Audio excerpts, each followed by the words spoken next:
This is section 8 of remedies. This is the first class.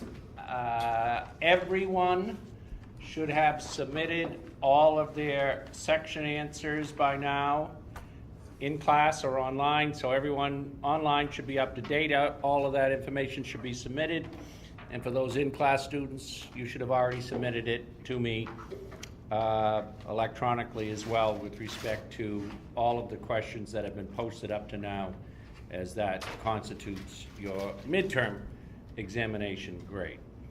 So hopefully everyone has done that, and if you have not, you're late. What we're doing this week, we're looking at class action, we're looking at contracts that involve that as well, and contracts to arbitrate, mediate, and form selection issues. Contracts often don't really deal much with mediation as opposed to a forced alternative or an agreed upon alternative place that matter will be resolved. But oftentimes, we hopefully will be able to discuss it as well. But I want to talk a little bit about Rule 23, which deals with class actions. And in law school, we tend to look at a lot of cases involving class actions and talk a lot about the factors and the rules and all the rest of it. In the real world, they don't occur that often, and with some of the changes in the law, they're going to occur a little less often with respect to some of the court decisions. But let's talk a little bit about how class actions work under the rules. Class action is initiated by a plaintiff, more often than not, a few plaintiffs on behalf of a group of plaintiffs who are similarly situated. As a general matter, the claims tend to be for relatively smaller amounts, although there are cases that are brought and instituted as a class action that are for huge amounts. I mean, smoking cases are were class actions, and our class actions on a nationwide basis now have been reduced to class actions on a statewide basis because of the law that would apply would be state law. And those still would be massive damage cases. But so class actions, while oftentimes for relatively modest amounts where the claims wouldn't otherwise be brought, can be for much larger amounts. I'm involved in one now for a marketer who was supposed to only send emails under the contract, and some text messages were sent as well, which violate federal law and require and can require significant damages be paid if those marketing messages are sent to your phone instead. And again, the damages are relatively modest for inconvenience and the like, but if we have hundreds of thousands of people that have been similarly injured, now you've got a case that's significant to the plaintiffs, certainly the plaintiffs' lawyers, but also the potential risk to the defendant is magnified many-fold. So class actions are a way of redressing what might be otherwise claims that would be lost otherwise because of the expense.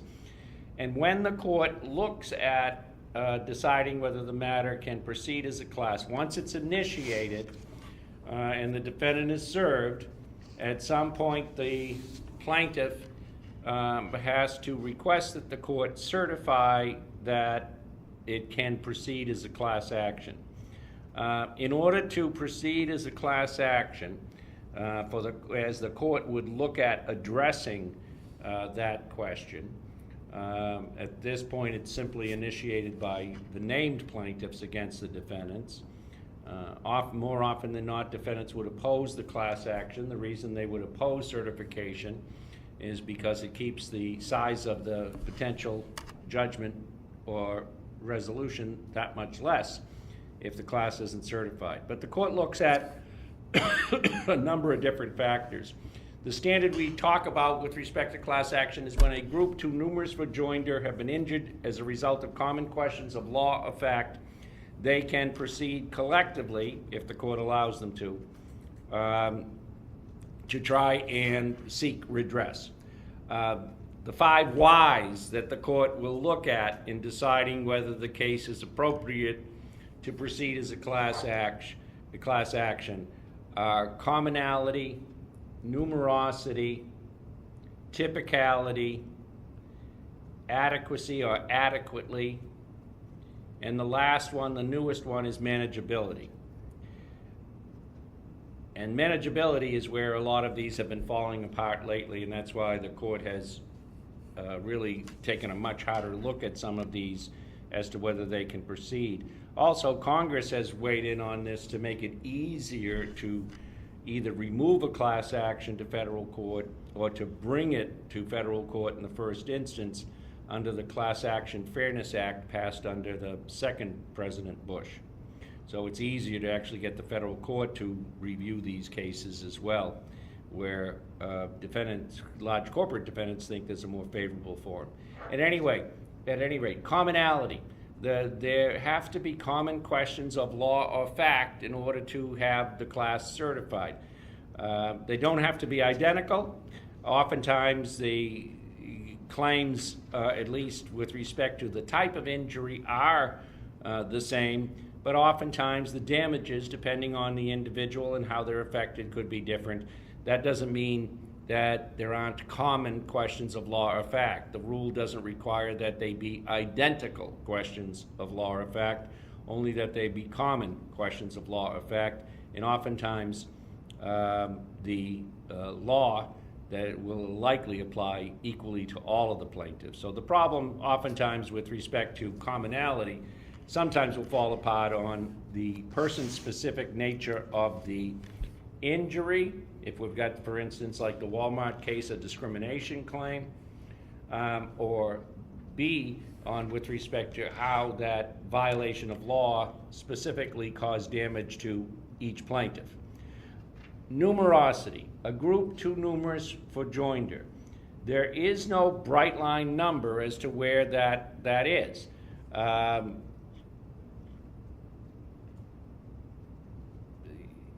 Just no number.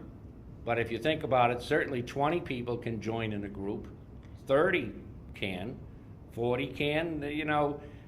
You give me a number south of a 4-figure number, and we could still be arguing about why shouldn't they be able to join collectively together in filing that suit. So if I'm opposing it, I'm still going to argue. At some point, though, it becomes unwieldy to have each of those plaintiffs named and the complaint be addressed to their issues.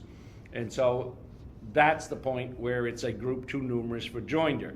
But there is no set number as to what that number actually is. Typicality.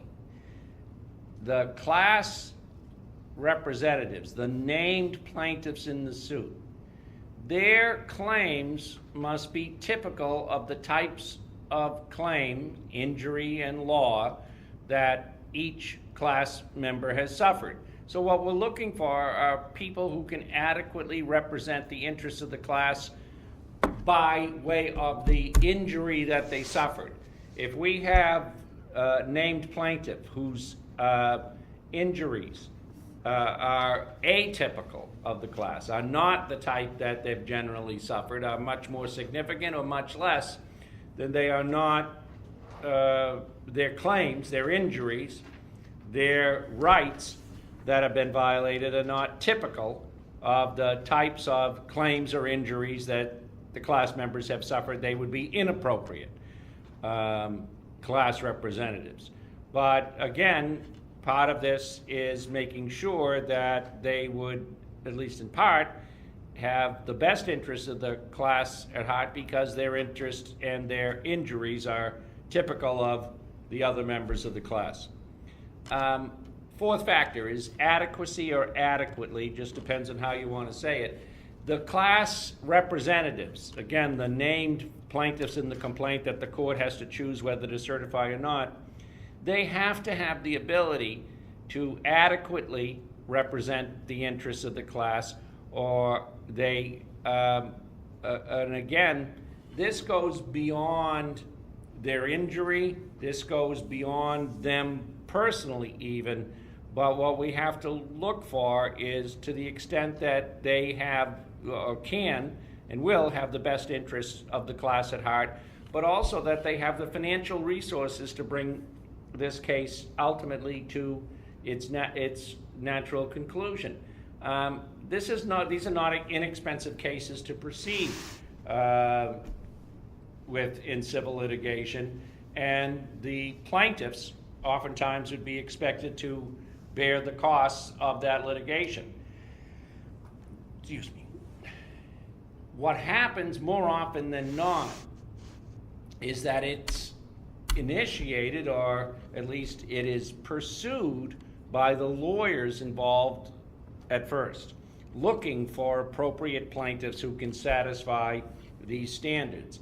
And that's the other part of the adequacy or adequately that the court has to look at. Is counsel able to, for these plaintiffs, adequately able to represent the interests of the class?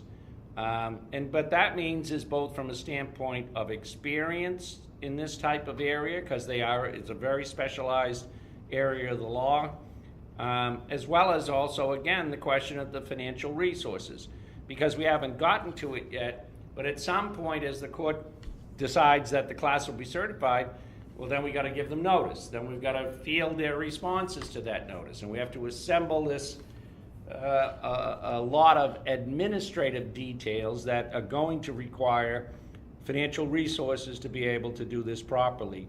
And obviously the skill and experience of counsel who have done this before means they should be able to do it a little less costly and a lot more properly, because they have done this type of action before. So the adequately really looks at not just the plaintiffs themselves and their resources, but also the lawyers who are representing those plaintiffs, who are the lead plaintiffs' representatives, to make sure that they have the financial and professional ability to be able to bring this to its appropriate conclusion. And then the fifth part of the test that becomes even more problematic these days, and has been the crux in defeating some of the larger ones like Walmart, is manageability. And there's two ways to look at manageability. One of which is that it is a superior way to proceed with the class action than any other. That this makes the most sense, because if you think about it, if we have 2,500 plaintiffs and we can file that as a class action with one suit, then that's a lot easier than having 2,500 suits scattered among a whole bunch of courts. 2,500, multiply that by 10, because some of these cases you really are looking at 10,000, 20,000, 30,000 potential plaintiffs. And again, to the extent that that is going to be a superior way of proceeding than to tying up multiple courts with all of these various claims, that makes some sense. But manageability also says, is this class action really going to save time and money, or is it going to just needlessly potentially extend it, because the class action issues don't predominate among the class? And I'll use the Walmart case for this example. The Walmart was a discrimination case filed by the female employees at Walmart. And what they said is that men get promoted more rapidly, men get paid more, men get to be general managers of the store, and women don't get the general manager positions, don't get promoted as often, don't get paid the same, and we're 60% of the workforce. And we think that this is because they are discriminating against the female employees. And at least statistically, it would sure seem like that a lot of that stuff wouldn't happen by sheer coincidence. And so they wanted to proceed as a class for a couple reasons, if you think about it. Suing your employer on your own, especially while still employed, is very difficult and likely foolhardy endeavor, oftentimes because you're going to be targeted both in court and then at work. You're likely at some point going to lose your job through the course of it, then you won't even have financial resources to proceed with it. And if you're an individual employee suing a company like Walmart, they have all the money and the lawyers in the world, and you don't have any of that. It's very difficult to win a case against a major company like that if you're on your own. The advantage to a class action would be is that, first of all, the cloak of anonymity or the cloak of the group, right? I'm one of 10,000, 20,000, 50,000 employees. I don't really even see it as me suing the employer, it's this group. And I think from the same standpoint, the employer doesn't look specifically at an individual who's targeting it. They're likely the object of their anger would be the union or whatever group is actually collectively encouraging the workers to join. So there's a lot of safety in numbers there.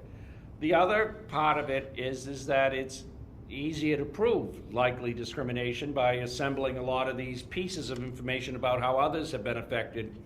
Every discrimination case I've ever had, even though prior to filing the suit they may have been by the company's own regular employee evaluation programs, one of the best employees in that company, once you file the claims against the employer, they now are the devil themselves who would have been fired, and frankly usually by that point are fired. And so it becomes, so they weren't discriminated against, they were a lousy employee. And so that's what you'd face.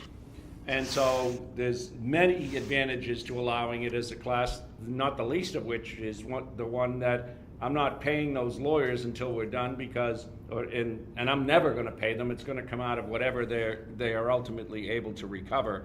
And in class actions for lawyers, that's often a real bounty. That's why we get involved and we pursue it. At any rate, the manageability, the court felt that in the Walmart case, that since there wasn't a single series of documents that showed liability in this way, no smoking gun document that said, in essence, let's discriminate against the women and give them less because they won't complain. There was no smoking gun evidence of discrimination, as the Supreme Court saw it, and they felt that to show that you weren't promoted timely would require an individual assessment of each of the class representatives' claims. To show the disparity in pay, again, as the court saw it, you'd have to look at each employee and what they were paid versus the male employees in that same store. The court ultimately felt that it wasn't a superior way of proceeding and it wasn't manageable as a class because there were too many separate factual findings that would have to take place, which the court thought there would be just too many mini trials. And so, therefore, it wasn't manageable as a class. And I think there is some support within that decision for their finding. I think from a public policy standpoint, it's a bad decision. I think some of what they said, I just want to compare to the Agent Orange cases which preceded them before as class actions. It's not improper for a class action to have separate damage trials for plaintiffs, because it's still a superior way of proceeding if we can establish liability on a collective basis. The Johnson & Johnson baby powder cases are now moving forward. Some of them are separate. They're trying to join them as a class. At the end of the day, whatever damages each plaintiff is owed are really person-specific. Did they get cancer? What form of cancer? Was it treated? Could it be cured? Did they die of the cancer? How old were they when they contracted it? How old did they live to? What are their actual medical expenses? What are their actual lost wages? All of that really are going to be at the back end of this person-specific. On the front end, though, whether Johnson & Johnson's baby powder has had asbestos in it, whether that asbestos is likely to cause cancer, those are group liability issues that I think could be relatively easily established by way of class action, and certainly a better way of proceeding collectively than to make each individual plaintiff have to secure counsel and move forward against, again, one of the largest companies in the world who is fighting tooth and nail every one of these cases. So my point for you to think about is, just because there are differences among the plaintiffs, that doesn't mean it's not manageable, although the courts look a little more in that way these days. We know that there are cases in the past which still, even though there's going to be differences in the damage assessments and the like, and how those claims are calculated, that there still may be enough common issues of fact and law to make it still a superior way of proceeding than require all of these cases to be scattered around the country. The asbestosis cases were handled as class actions, and obviously if they've got cancer as a result of it, again, those are person-specific damage awards, but it still may have been a preferable way of proceeding. So class actions, we talk a lot about them in law school, we've talked a lot about them tonight. It's something you should be aware of. It just, as a practical matter, you don't come across that many. I think the last point I'm going to make on this, to the extent you can be involved in it, they're very incredibly lucrative cases for lawyers to be involved in. Oftentimes, and this is a criticism of them, is that lawyers make far more than the class members will ever make in these cases, and the fee awards are huge. And oftentimes the fights over the fee awards, who should get what, how much each lawyer should take, become significant pieces of litigation unto themselves. So it's something you should be aware of. It just doesn't happen that often, and I think for the most part, for us, it's likely to happen where each individual claim is relatively modest, but collectively those claims make sense to go forward. I had an individual come in one time. The company was requiring them to come to meetings, required training, stay later without any overtime benefits and the like, without being, not just overtime, but not being paid for a lot of this training and the like at all. It might amount to $500 a year. How long you been there? 3 years. For $1,500, you can go to small claims court if you're lucky and chase your tail for a couple of years, or you can come back, with 1,000 of your friends, and now you've got a claim that's worth pursuing. So it depends on. There are times where you need to think about, is this something that makes sense to pursue a little more aggressively? But to recognize that the likelihood is the defendant's going to oppose it tooth and nail all the way, so you want to make sure, like with anything else, you dot your I's and cross your T's. So, questions on class actions? I want to talk about Carnival Cruise Lines versus Schutt, which is one of the early cases, 1991 now, one of the early cases where the Supreme Court actually looked at this issue with a fresh eye, I'm going to say, even fresh eye being nearly 30 years ago now, to decide what they should do with a clause in this agreement. They went on Carnival Cruise Lines, and it wasn't an agreement per se, it was on the back of the ticket. And the back of the ticket said that if they had any disputes whatsoever, that the Schutts would be required to file that suit, and Carnival Cruise Lines as well, to file any suits concerning this matter in the state of Florida to the exclusion of anywhere else. Now, from the standpoint of Carnival Cruise Lines, which wrote the clause and put it on the back of the ticket, that's not problematic for them at all. In fact, it's quite favorable because their headquarters are in Miami, Florida. Their counsel is there. It's a relatively easy thing for them to do to be able to bring or defend any suits in Florida. The problem is the suits are in just about as far away as you could be in the United States, because they're located in the state of Washington, and the Carnival is located in Florida. So if you look at the opposite ends of the country, and the cruise didn't leave from Florida, the cruise left from California and then went down the coast of California into Mexico, where Mrs. Shute ultimately was injured on a wet deck, and returned at some point then to Washington State and filed suit in Washington State for her injuries.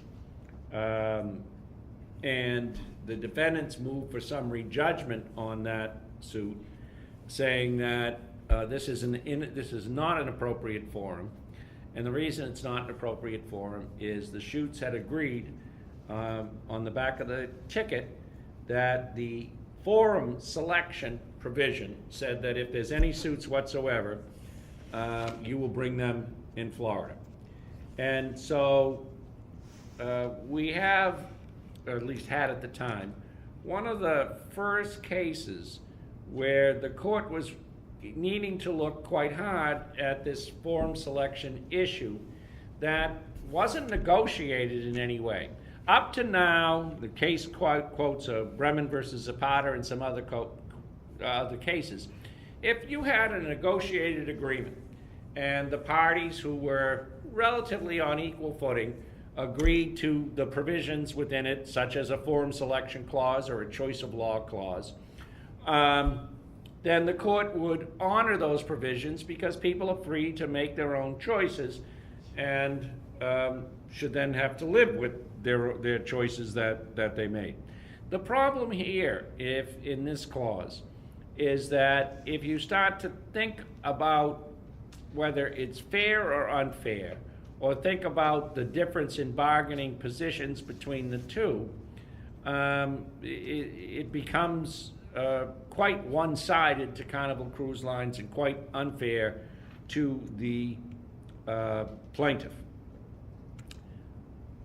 And so one would think that in 1991, when this issue came about, that the court might be reluctant to enforce a clause that was not freely negotiated, could not have been negotiated likely at all, that wasn't between two people of equal bargaining power, and nonetheless then decide that it doesn't matter, that this is a choice that the Shutes made, and they should now be bound to live with that choice. And that was the question, is whether the courts would force them, by way of this clause, to bring that suit into the state of Florida, because that is going to be incredibly inconvenient and may mean that they ultimately decide not to pursue relief at all. So, a couple questions come up in the case. Did it matter that the Shutes never signed this actual provision, but admit that they were aware of it prior to setting foot on the ship? Did they need to sign it, or is it just simple knowledge of that provision enough? Right? They had knowledge. And the fact is that the knowledge of it, even without the initials or the signature on it, says that they knew when they set foot on that ship that that provision said that they would have to file any suits in the state of Florida. Or even, I think one could argue that whether they knew that's what it meant or not, that clause was there, They had the ability to read it, and nonetheless, they were given sufficient notice before entering onto that ship, and therefore they should be bound by it. Did it make a difference that Mr. and Mrs. Shute were far inferior in status to Carnival Cruise Lines, which must be one of the largest cruise ship companies in the world, if not the largest? Did it? Mm-mm. No, it did not. We didn't care, or the Supreme Court didn't care, that they were of grossly disparate bargaining power. The fact is that Carnival had a right to use a clause that favored it, and if the plaintiffs didn't like it, they should have objected. And so Carnival wants them to have to, if they want to proceed at all, to proceed in Florida, because the forum selection clause should be enforced. The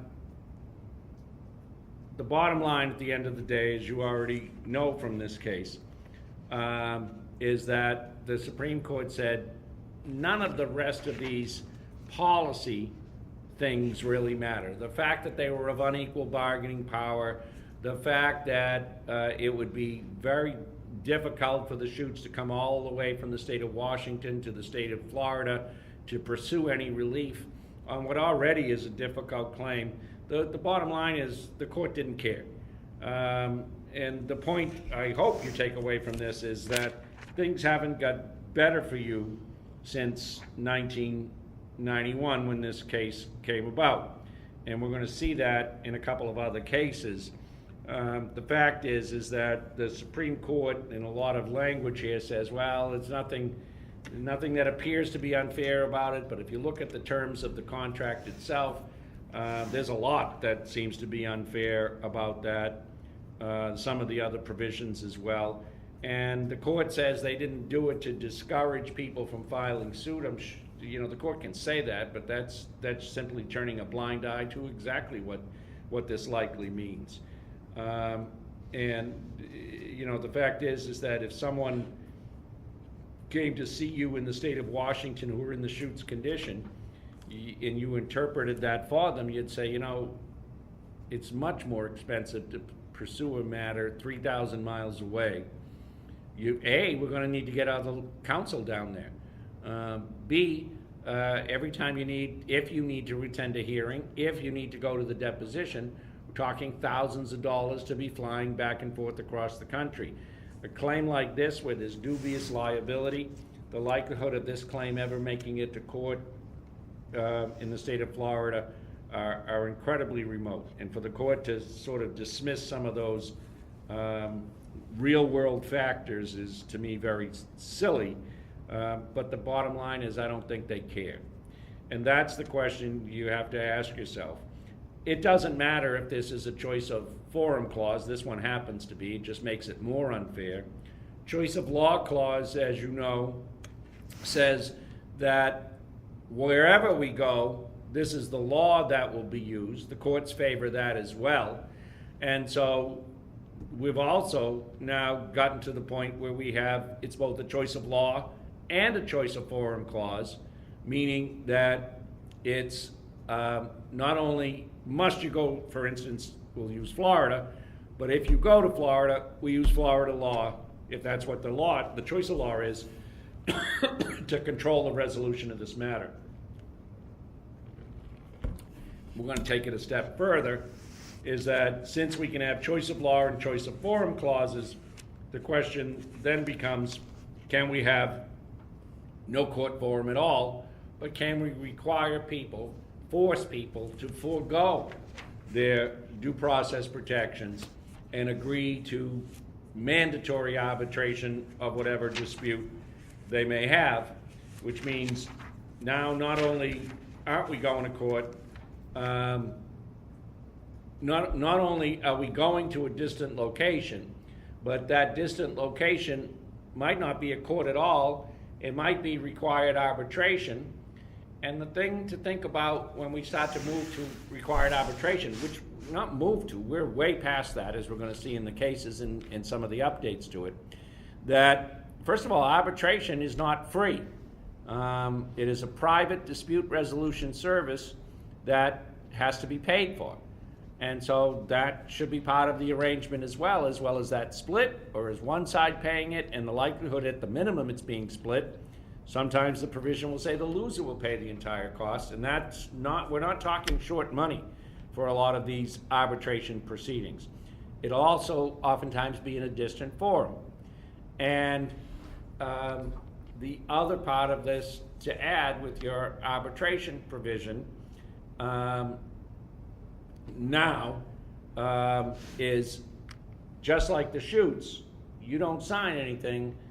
A lot of times you guys, by clicking I accept, like we all do for any number of a multitude of transactions we do online, you are agreeing to all of these provisions like the shoots did, knowing that there's a lot of bad stuff in there, that we are foregoing our rights, and that if we're thinking the Supreme Court is going to save us from our bad decisions, that's not likely at all. That's not the court's role. They're likely going to find that we are stuck with those choices, even though they are very, very bad choices.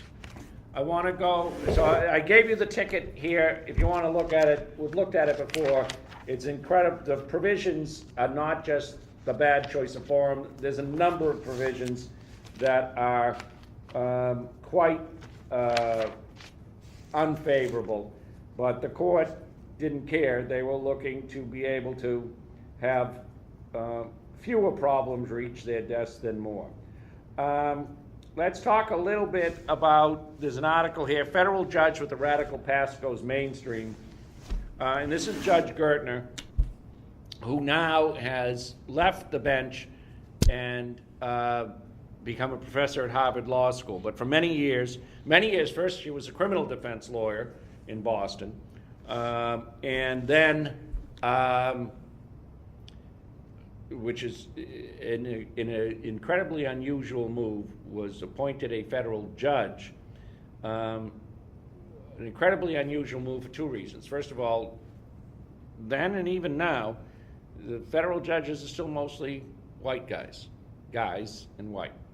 And the second of all is they're not oftentimes, very, very rarely, criminal defense lawyers. They're oftentimes the larger firm or government lawyers. They don't oftentimes have a defendant's perspective either. So it's her appointment was unusual. And I don't know what the present gender makeup of our federal court system is. I'm sure it's not good. But the thing that to me is most important to convey to you, and the article talks about her, but the value in being in federal court is I know the judge, or I know what judge is assigned to my case, because it's right on your docket number, okay? It's got the judge's initials. And what that means is you have an ability to argue, to advocate for your clients with someone whose background you should know well.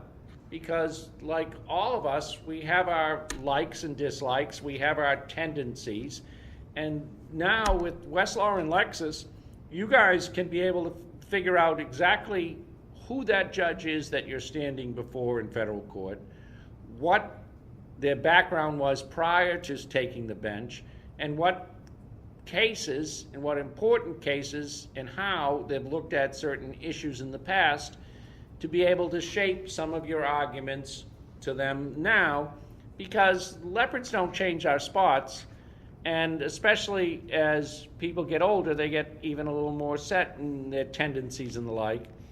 And so if you're lucky enough, if you've got the right case, that you get a Judge Gertner, then that's important to know from the outset. The value of the case likely increases if you've got a judge that appears on your investigation to be more favorable to your side and your arguments and your likely evidence than others. Or conversely, if you've got a judge that the background just doesn't look like, and some of those decisions where cases and the issues weren't that uncommon from the one you've got look like this judge isn't good, then your numbers should go down. Some federal judges, some state judges, but federal judges are you are able to get more information on. Some federal judges favor the right to a jury trial. Some absolutely do not. They are very easy to grant summary judgment. But what I'm trying to say is that's your job to make that investigation so that you can properly counsel your client as to what the significance of that is, and tailor your arguments, maybe even tailor your demands on what you want to do with the case for resolution, settlement, and the like, depending on who you're before. In federal court, you'd know that. In state court, you'll know some of it. You'll have some expectation, but cases move much more freely between one judge and another in superior and district court here. You know, there are times where, you know, a civil case is going to be around maybe for 18 months. You might, in state court, you might see 3 or 4 or 5 different judges in those 18 months for different hearings. And with still an expectation that you don't know who will be the ultimate judge for trial. And that matters. Because not all judges are created equally, even with respect to how they resolve issues of law. Some judges know the rules of evidence better, some do not. Some judges understand the law in certain areas far better than others, and some are simply smarter than others. Some aren't that smart. And so that's more of a gamble. And the same thing applies in federal court. Sometimes people think, oh, we get better, smarter, whatever in federal court. Not true. Not true. But you ought to know who it is you're in front of and what other lawyers have said that about them. And you guys have much more ability to do that with respect to the internet than we had. There's also a book called The Federal Almanac of Judges. It's downstairs in the library in the rear section over there. But I'm sure it's online as well now. It tells you their background. It tells you their significant cases. All I'm arguing for you to do here is to really look hard at who it is that you're appearing before, because that takes a little bit of investigation, but it's not significant, and it's the type of work you should do if you're going to be the proper advocate to try and recover on behalf of your client, is just pitch your arguments to the judge who you know. Some arguments are going to be more attractive based on their track record than others. And that's important that you take that step. Don't go in blind. That's what they pay us for. Done the same thing with criminal cases, done civil cases. In your state court, sometimes you need to maneuver the case to a different judge for the resolution if it's a criminal case. You know, well, I had to come back next week. The judge I was thinking was here isn't here. This judge isn't likely to take the plea. We'll come back in a week, right? We'll come back in a week. That judge is away somewhere else. I'll go to the judge that I have a better understanding of and track record with, who's a little more lenient. They'll take the deal. One of the things we should do is we have the ability to have a better understanding of the court system. And by that, I mean the resolution of this case before the appropriate judge than others. And because that's partly what they're paying for, is your knowledge of, I'll call it the inside game, but it's just simply directing your client and their case to where they have the greatest chance of success. We do it with respect to selection of the court itself. We also, to the extent we can, do it with respect to the selection of the judge as well. And that's what they owe us. So that's what we owe them. Guinness Hop versus Joseph Slits Brewing Company is a case that this one, it's an old case at this point. It's an old case. This case has a contract agreement which requires arbitration of any disputes. And again, now this is older, so we're going to see this arbitration addressed early on. But again, if you start to think about it, the courts, we're going to find, will ultimately favor arbitration as well. But here they raise a kind of an interesting little conundrum. If the beer distributor wants to terminate the agreement, is it possible, nonetheless, and there is a forced arbitration provision or an agreed upon arbitration provision in the contract, what do we do about trying to get an injunction so that we can keep the status quo while the case is pending? Because if you think about it, if it says no, we must, the only place that we can resolve disputes are arbitration, and the arbitration itself is going to take some months, well, what happens in the interim? And that's what they want to know is, can we go to court while we agree to participate in arbitration, but can we go to court to force them to not remove the beer distributorship in the interim, or does that that agreed upon arbitration clause remove our ability completely to go to court? Because that's the other thing we could say is that, but this clause at this point was silent. Could you have a clause that says, we agree to mandatory arbitration of all disputes, including any request for injunctive relief? And why couldn't you do that by way of contract? Here, this contract was silent. So that's the question that we've got in this Guinness versus Joseph Schlitz Brewing Company, can they go to court to maintain the status quo while the resolution is going to be proceeding to arbitration, or is that matter left to the arbitrator and the arbitrator alone? Because the plaintiff is worried there may be a gap here then. So they take away my right before we get to go to get the arbitrator to resolve it. That doesn't preserve the status quo. That means that we could be out of business before we ever even get to be heard at all. And the reason that becomes important, if you think about it, is we have the right, when we file a complaint, to go in for a temporary restraining order without notice to the other side, to ask the court to preserve the status quo because we're being irreparably injured otherwise. And if I don't have that right, then the arbitrator controls when and if there'll be any hearing whatsoever. So that's what we've got in this case, is the question about can we get an injunction in court even though there is a required arbitration provision. We're not really disputing that we would go to arbitration. What we're saying is what happens in the interim here, because if you don't preserve the status quo, by the time this matter gets resolved, then we've got bigger problems with respect to what our damages potentially are and the like. They also want, there's a question about specific performance of the contract itself, and we've talked about that in one other case. That's an equitable remedy. The court is able to order specific performance of the terms of the contract should they choose. What we've got here now is who gets to resolve this suit, who gets to decide whether an injunction issues or not.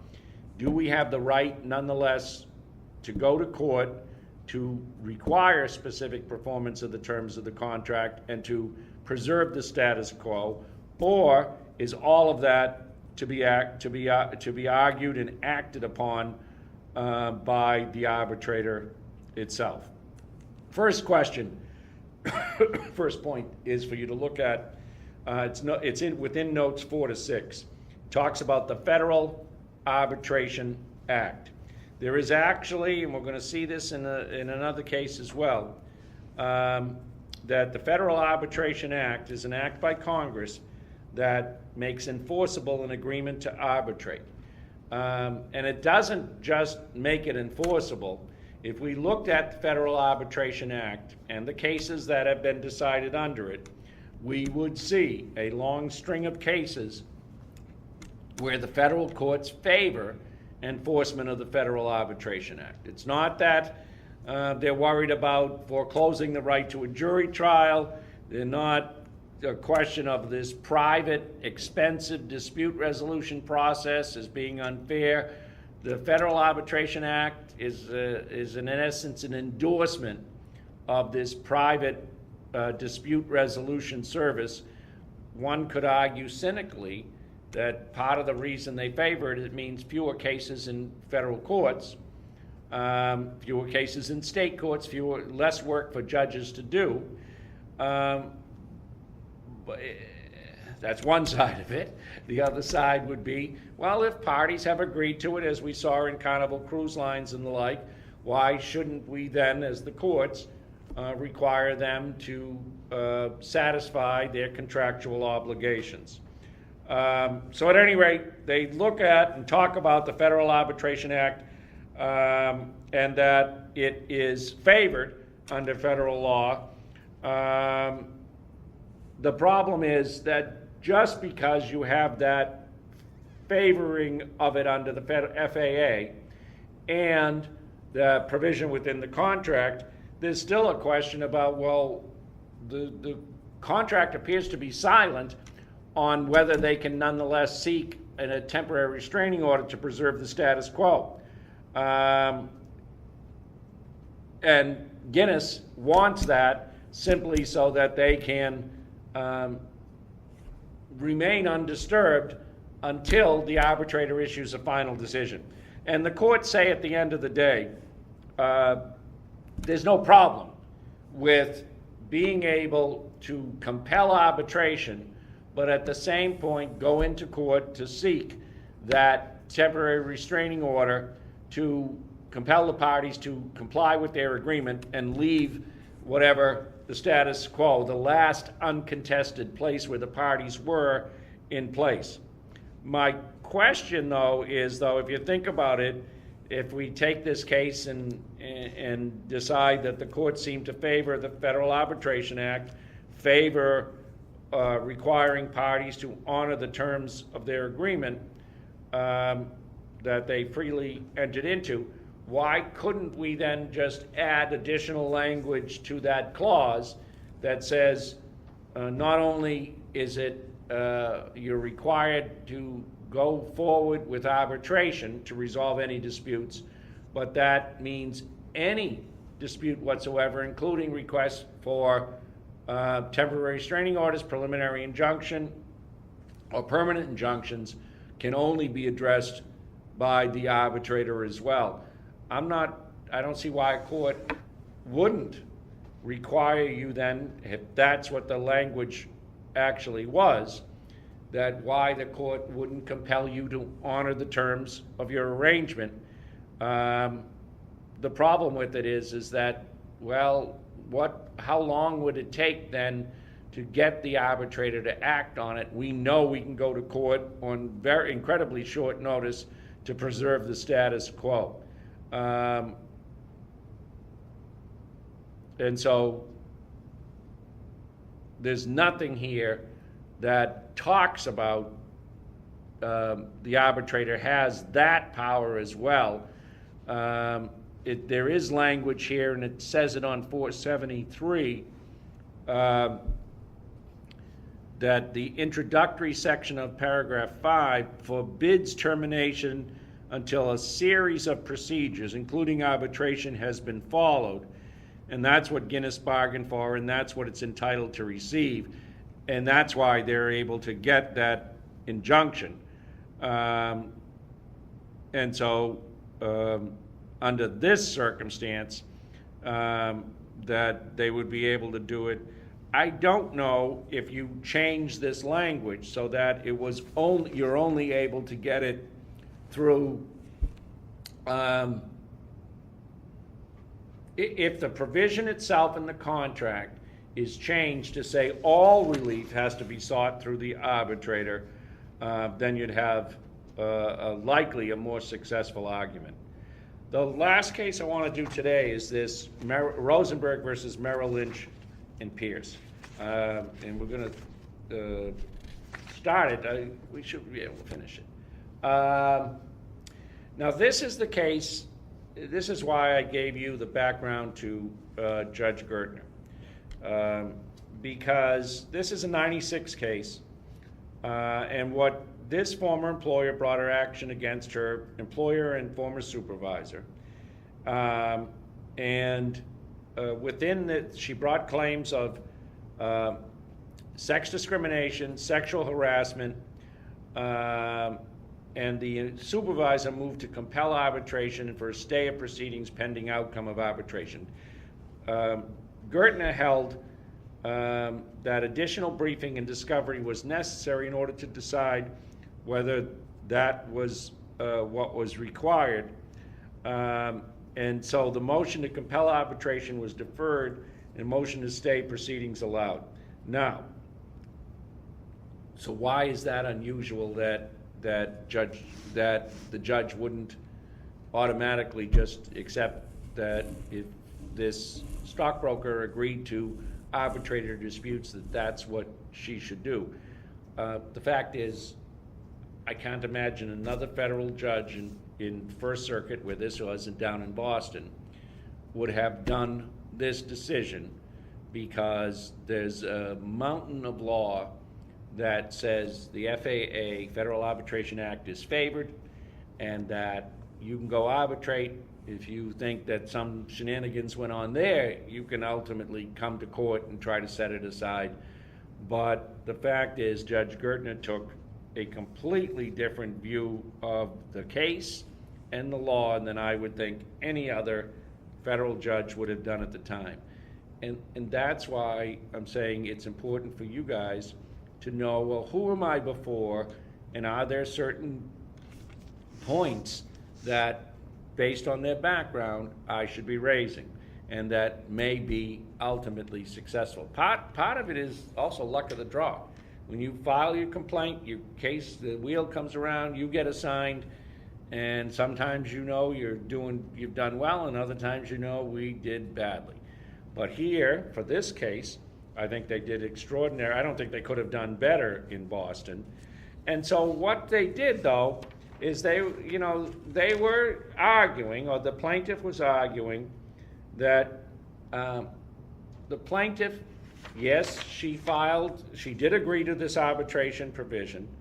The defendants now want to compel them to do so.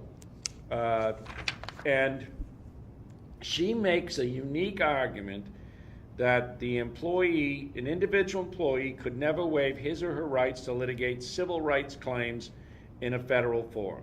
Now, there's a Gilmer decision that supports it, but if you knew the background of the judge, you'd say this type of issue would specifically appeal to her more than others.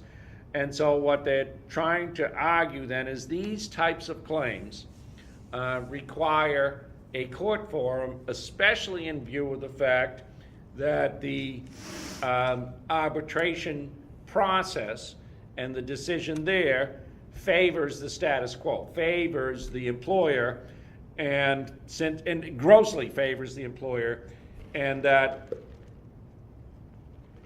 if she doesn't get relief in court, she is likely to be out of the money. What's unusual about it is she's making the argument now where in almost all the other cases what we would have seen is she can go to arbitration, and when she loses, now she's pushing a bigger rock up the hill to get the court to try and do something about it. She knows that the place to try and cut this off with this judge's background is before, not after the fact, that after you've lost. And so you've got a really long decision by the judge, really bucking pretty established law that arbitration is the preferred route for these claims, and that she should then, the plaintiff here, should have to go through the mandatory arbitration of all of her claims, including her gender discrimination claims and the like. And the plaintiffs here are arguing, well, but there's some of her claims, the gender discrimination claims, her civil rights arguments, these are different claims. These should be tried by a jury so that the jury can determine whether what the defendant's doing is wrong and should be stopped, and what the plaintiff has suffered are significant and sufficient claims of discrimination and sex discrimination. She's arguing is even more appropriate to be judged harshly than age discrimination. She just has to separate it out from some other cases. But what she's got here is a court that is actually going to listen to the arguments, which is a little unusual because arbitration requires the court to do nothing, not to delve deeper into the issues she's raising about why she wants to avoid it. She then also argues, which again, this is the best part of the argument, but you've got to give the court something where they're not on unfirm land. She wants to argue that the waiver wasn't effective at any rate. She didn't sign it, she didn't read it, whatever you want to, I mean, that's firmer ground. Part of this arbitration and the forum selection clauses and all the rest of it is the first rule of thumb is, and that's why I asked you about Shute, but Shute was a different status. If you don't sign the contract, you can't be bound by it. If you're signing on behalf of your corporation, then it doesn't run to the individual. They usually require not just notice, but that you would actually a knowing and intelligent and voluntary waiver of those rights. She wants to argue, and this gives the court a little more solid ground than arguing that the whole process is discriminatory. She's saying it wasn't knowing and voluntary what I signed here. Obviously, she's more educated than most, but what she's saying, it should be a knowing and voluntary waiver, and at least some of her claims fall within that category, and therefore she should not have to arbitrate these disputes, especially as she sees it in a forum that is going to be hostile to her at any rate. She says here, I didn't check any of the boxes. I didn't check them. They appear to be checked now. I don't think I was never given a copy of the rules that the arbitration would follow or that those rules governed me. She's saying there was no knowing and voluntary waiver, at least sufficient to get to the next stage to get some more discovery on how that came about. This is a much more solid ground than arguing all of the uniqueness of her civil rights and the like, uniqueness of some of her claims and the unfairness of the process, because oftentimes those are going to be after the fact arguments, which are at that point the court's not going to listen much to either. Here, Judge Gertner looks at her arguments and ultimately agrees to give her additional discovery on how this all came about and whether she has to arbitrate that dispute.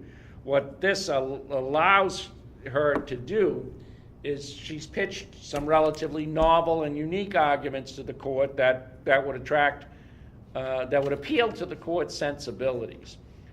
This judge favors those, the unfavored. But what she's resting some of it on is pretty solid ground to give the judge cover as well, is that this wasn't an appropriate or adequate knowing and intelligent waiver of her rights, and absent the defendant being able to put in proof on that issue, then they cannot compel her to go with that arbitration. And so they're able to get the court to listen to their unfairness of the process argument, but also bring it within some traditional basis of law. Not a knowing and intelligent waiver of her legal rights, not, the items that are now checked were not, so even if she signed it, someone has altered what she has signed subsequent to that, and that she didn't really have any opportunity to try and address some of these points with them with respect to the process itself, or how it would be used, or what would be appropriate about it. She's sort of arguing this contract of adhesion at the end, and through this collection of arguments, what she's able to do is convince the court to allow her to live another day, to obtain discovery on some of the issues she raises about the lack of knowing and intelligent waiver and the voluntariness of her assent to these provisions. And again, I think the reason she's able to be successful with that, it has more to do with the judge than the status of the law as she went forward there. And that's why it's important for you to really think about what the background of the judge is and what specific arguments might better resonate with this judge as opposed to others, and tailor some of your argument and the evidence you offer to the court in support of whatever it is you want them to do to their unique background. Because I think if you do that, then you have a much greater chance and a likelihood of success. And it's an obligation we owe our clients. Questions on that case? And I will see you next time.